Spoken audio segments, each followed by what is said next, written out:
తల్లిదండ్రులు కష్టపడి సంపాదించిన దాన్ని కరగదీసి వాళ్ళకి పెట్టడం గొప్పతనం కాదు. మన కష్టార్జితమైన ఆహారము తల్లిదండ్రులకు పెట్టుట దీవెన. బాయ్ కుర్రోళ్ళు, యవనస్తులు, ఆడపిల్లలు, మగపిల్లలు అందరూ వినండి.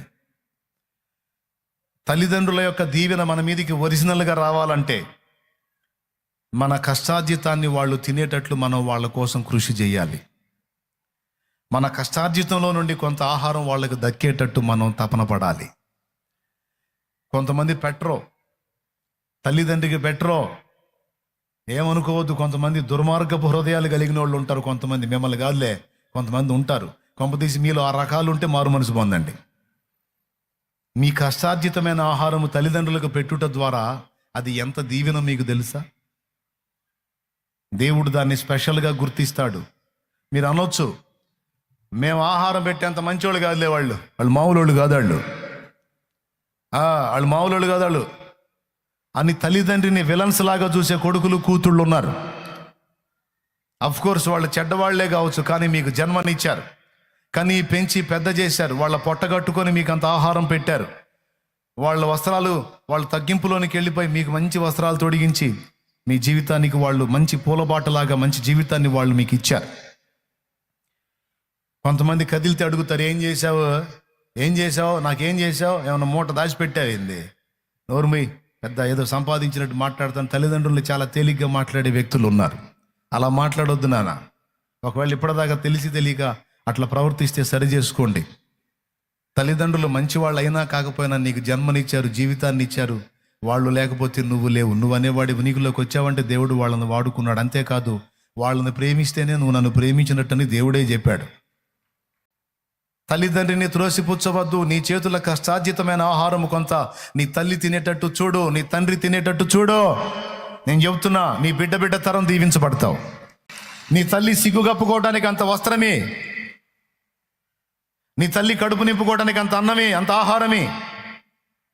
4 రూపాయలు పైసలు ఆ తల్లికి తండ్రికి ఇవ్వు. వృద్ధాప్యంలో వాళ్ళు ఏదన్నా తినాలనుకుంటారు, ఆ ఉన్న రూపాయిని ఎవరికో, ఆ పిల్లలకో పెద్దోళ్ళకి ఇచ్చి ఏదో తెప్పించుకొని తింటారు, బ్రతుకుతారు. ఉపయోగపడిద్దని చెబుతున్నాను నేను. సరి చేసుకోండి, లోపాలు ఉంటే చక్కదిద్దుకోండి బ్రతుకుల్ని. తల్లిదండ్రులను సేవించినటువంటి పిల్లలు ధన్యులు. కొంతమంది వాళ్ళు చెడ్డవాళ్ళని వాళ్ళని విలన్స్లా చూస్తారు. నేను చెప్తున్నా, మంచోళ్లకు సేవ చేస్తేనే పుణ్యం అంటే, ధన్యం అంటే, దీవెనంటే, చెడిపోయిన వాళ్ళకి చేస్తే ఇంకెంత ధన్యత. మైండ్ దగ్గర పెట్టుకుని ఆలోచించండి. నీకు అన్ని సమకూర్చి పెట్టిన వాళ్ళకి చేస్తేనే నీకు ధన్యత అయితే, అసలు నిన్ను ఇబ్బంది పెట్టి నిన్నేం పట్టించుకోకుండా నిన్ను ఎట్లా పడితే అట్లా వదిలేసిన వాళ్ళని, అసలు నిన్ను లక్ష్య పెట్టని వాళ్ళని చూసి నువ్వు వాళ్ళకి సేవ చేస్తే ఇంకెంత ధన్యతయా. దేవుడు 2 అంతలుగా మెచ్చుకుంటాడు, 2 అంతలుగా దీవిస్తాడు. కాదంటారా? 100% నిజం అది. నేను చెబుతున్నా, ఒకవేళ నీకు వాళ్ళకి ఆహారం ఇచ్చినప్పుడే నీకు ఆ దీవెన కనబడకపోవచ్చు, కానీ క్రమక్రమంగా నీ ఆశీర్వాదం అభివృద్ధి చెందిద్ది. నువ్వు వర్ధిల్లుతావు, క్రమక్రమంగా దీవించబడతావు.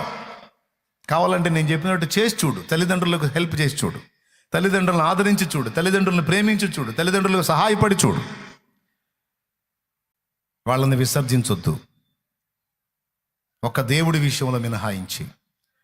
ఆ యేసు ప్రభు వద్దురా నీకు అని వాళ్ళు నీ యేసు ప్రభుకి నీకు అడ్డొస్తే ఆ ఒక్క విషయంలో మాత్రమే మినహాయింపు ఉంది, వాళ్ళని పక్కన పెట్టడానికి.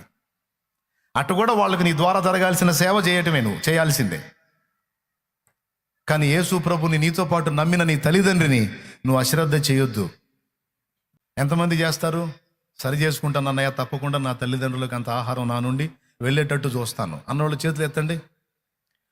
నీ భర్త సాయం చేస్తుంటే నువ్వు అడ్డుపడ్డావా, నెంబర్ 1 సైతాను నువ్వే. నీ భర్త సాయం చేస్తుంటే తల్లిదండ్రికి పంపించుకుంటున్నావా? ఇచ్చుకో, మొత్తం పంపించుకో. అన్ని తెప్పాళాలు షర్ట్లు ఎత్తి కొట్టావా? నీ బతుకు బస్టాండింగే. శనక్కాయలు పల్లీలు బఠానీలు నీ బతుకు అట్టయిద్ది, జాగ్రత్త. ముందే చెబుతున్నాను నేను. దేవునికి స్తోత్రం. బాధ్యత నీ భర్తది. నీ పరిస్థితులు ఎట్లనన్నా ఉన్నాయి, అప్పులు కానీ తిప్పలు కానీ బాధలు కానీ అగచట్లేదు. నీ కుండలో ఉన్న ఆహారంలో కొంత భాగం వాళ్ళకి వెళ్ళాలి. దానికి సపోర్ట్ చేయి. నువ్వు ఒరిజినల్ దేవుని బిడ్డవి, నువ్వు దీవించబడిన దానివి, నువ్వు 100% ఆశీర్వదించబడతావు. రేపు నీ పిల్లల ఆహారం కూడా నీకు దక్కిద్ది. కుళ్ళుబోతు చేష్టాలు చేసి మీ అమ్మా నాన్నకేమో మొత్తం సప్లై చేసుకుంటా అత్తమ్మ వాళ్ళ నోరు కొట్టావా, నేను గట్టిగా చెప్తున్నా, నీకు అల్యూమినియం బేషన్ ఖాయం. అటు పక్క కుక్క, ఈ పక్క నువ్వు. యాడికి పోదు, ప్రపంచం ఆడిగిపోయింది, జీవితం ఆడిగిపోయింది, గిర్ర గిర్ర గిర్ర గిర్ర గిర్ర తిరిగి ఆడిగే వచ్చింది. మా నాన్న చాలాసార్లు చెప్పాడు, రే జాగ్రత్త, తాతకు పెట్టిన తరతరాలు తప్పదురు. కొంతమంది బాగా పొంగులో ఉంటారు కదా, లెక్క చేరు చేతి కొడతా ఉంటారు, ఎగబడతా ఉంటారు, గందరగోళం చేస్తారు.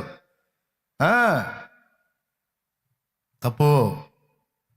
నీ జవసత్వాలు బాగున్నా, నీ శరీరంలో సత్తువున్న తొందరపడి నోరు జారటం కానీ చేయి జారటం కానీ చెయ్యరాదు. వాళ్ళు పెద్దోళ్ళు, బీపీ షుగర్లు దరిద్రాలు ఉంటాయి వాళ్ళకి, పాపం బలహీనతలు. ఏదో కోపతాపన ఉండబాట్లేక ఒక మాట అంటే నీకేం చిల్లులు పడలా, స్తోత్రం అనుకో, వెళ్ళిపో. అంతేగాని ఈ ముసలిది ఇంత మాట అంది నన్ను, నేను సంగతి జీవితాన్ని సాధించవాకు. ఓకేనా? క్షమించే అవకాశం వచ్చింది, పోనీ అనుకో, ప్రభువా నీకు స్తోత్రం అనుకో, దాటి వెళ్ళిపో. ఒకనాటికి కాబట్టి ఒకనాటికి ఆమెకే పశ్చాత్తాపం వచ్చి ఏ నోటితో తిట్టిందో ఆ నోటితోనే జనాన్ని చెప్పుకుంటుంది, నా కోడలు బంగారం అమ్మ, రత్నం అమ్మ, నేను ఎన్ని తిట్టినా నా బంగారు తల్లి నన్ను ఒక మాట కూడా అనలేదమ్మా అని చెప్పుకుంటుంది. ఆ సాక్ష్యాన్ని పోగొట్టుకోవాక.